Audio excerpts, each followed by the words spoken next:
These videos claim that chaos is unfolding ahead of the elections in Cote d'Ivoire. Postponed mandates, Je ne ferai pas 4 mandats.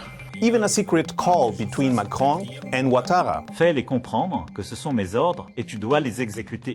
But how much of this is true? As Cote d'Ivoire heads towards its 2025 elections, mis and disinformation are spreading on different social media platforms. Cette période électorale a amplifié la diffusion des fausses informations, des manipulations. La désinformation vient de toutes les parties, même du parti présidentiel comme de l'opposition. Ça vient de tous les camps. And it's shaping the Ivorian social media landscape ahead of the elections. At the center of the debate, Alassane Ouattara, Cote d'Ivoire's president since 2011. His candidacy sparked protests and accusations, mainly due to legal concerns over his attempt to run for a fourth term in office. This user on TikTok claims that the fourth mandate of Alassane Ouattara's candidacy was postponed. Je ne ferai pas 4 mandats.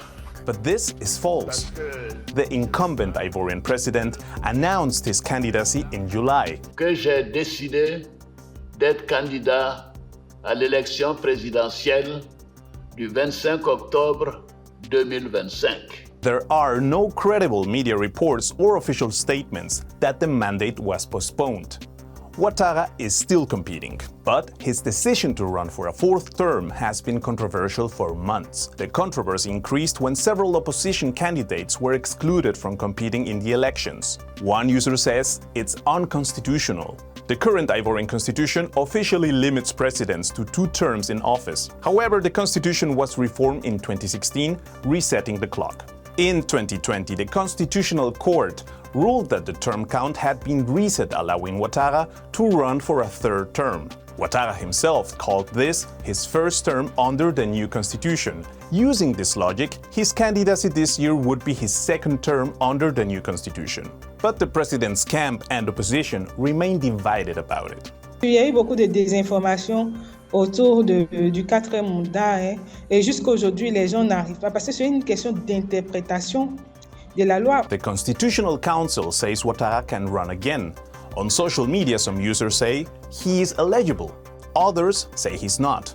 Il y a une confusion qui a été créée et ça alimente la désinformation aussi autour du mandat. For some, this is more than a legal debate. It's about power and external influence. This post claims to show a video call between French President Emmanuel Macron and Ouattara. Macron supposedly tells him to run for a fourth term. Fais-les comprendre que ce sont mes ordres et tu dois les exécuter. But it's fake. C'est compris, mon boss. A reverse image search shows that both clips come from completely unrelated official speeches by the 2 presidents. Macron's video is from his 2023 address on the pension reform. Ouattara's clip is from his 2020 New Year's speech. No credible media outlet has reported such an exchange between the 2 leaders. And an AI detection tool rated it 99.8% likely to be AI generated. Another sign it might be fake or manipulated. But if this call is fake, why does it matter? According to experts, it plays into a larger narrative that France allegedly pulls the strings in Ivorian politics. Over the past 5 years, several West African countries such as Mali, Burkina Faso or Ivory Coast have pushed out Western troops either through military juntas or formal government requests. This was seen as part of a broader move to reclaim sovereignty. La Côte d'Ivoire est la cible, à commencer par les autorités. On voit que le président Ibrahim Traoré du Burkina Faso est en pointe dans ses critiques et les attaques contre la Côte d'Ivoire.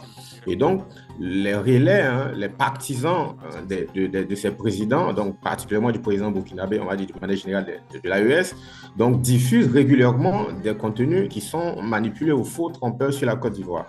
Plusieurs cas ont été documentés.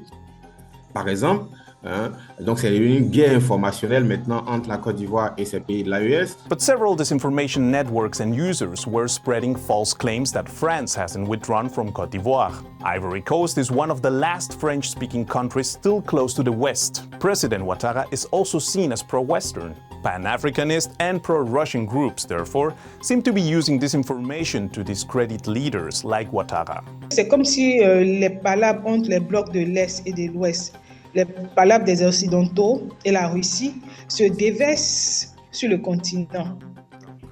puisque ces pays seraient aujourd'hui de la Russie et que la Côte d'Ivoire est présentée comme l'ami de la France et des Européens. Donc, c'est comme s'ils veulent déporter et ils veulent que la Côte d'Ivoire tombe dans le camp de la Russie. Another example is this video showing 3 children holding their Ivorian national identity cards on TikTok and Facebook. Some users claim it proves electoral fraud ahead of the October 25 presidential election. But that's false. The Ivorian law is clear. Citizens must be at least 18 years old and registered on the electoral roll to vote. Minors in Cote d'Ivoire can legally hold a national identity card from age 5, as permitted by a 2019 law. However, only citizens aged 18 or older who enjoy their civil and political rights and are registered on the electoral roll can vote using either a national identity card or a voter card. Ça peut aller plus loin, comme je le disais, discréditer les institutions électorales, les autorités par rapport à leur légitimité et globalement le scrutin. When it comes to elections, it helps to check the facts before sharing them. What kind of disinformation about the elections in Cote d'Ivoire have you seen? Let us know in the comments.